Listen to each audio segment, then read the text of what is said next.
ना रहे तब प्यार कहेंगे कैला तू पल पल तड़पे दिल आह भरे काहे हमारा से दूर हो गईला तू कि जब साथ देवे के न रहे एक रिदम से भी गा दी। अच्छा अच्छा वो सुना देता नहीं एक देखा 500 मिलल पर रिदम पे गायक होते पूरा दी ठीक बा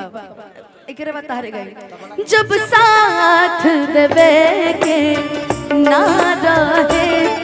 जब साथ देवे के ना रहे तब प्यार कहेंगे कैला तू पल पल तड़पे दिल आह भरे पल पल तड़पे दिल आह भरे कहे हमारा से दूर हो गईला तू जब साथ देवे ना रहे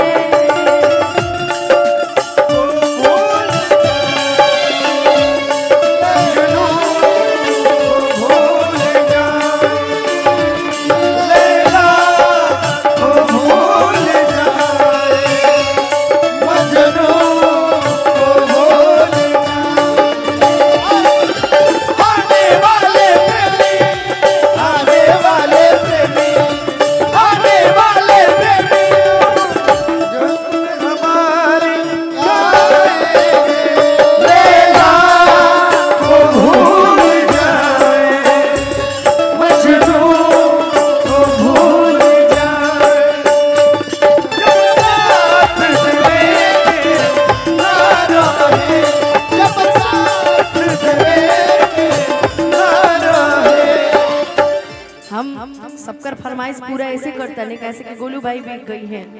ऐसे एगो मर ए प्रमोद भैया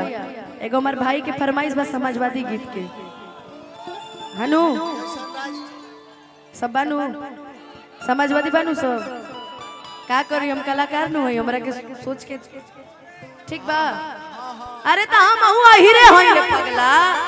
त हम पहले कहनी कि हमार घर बा रिश्तेदारी बा त हम ना जानो लेकिन थोड़ा किसी को बुरा ना लगे इसलिए क्योंकि बुरा ना लगे चैनल वाला सा उल्टा पुल्टा चढ़ावे ले सकबो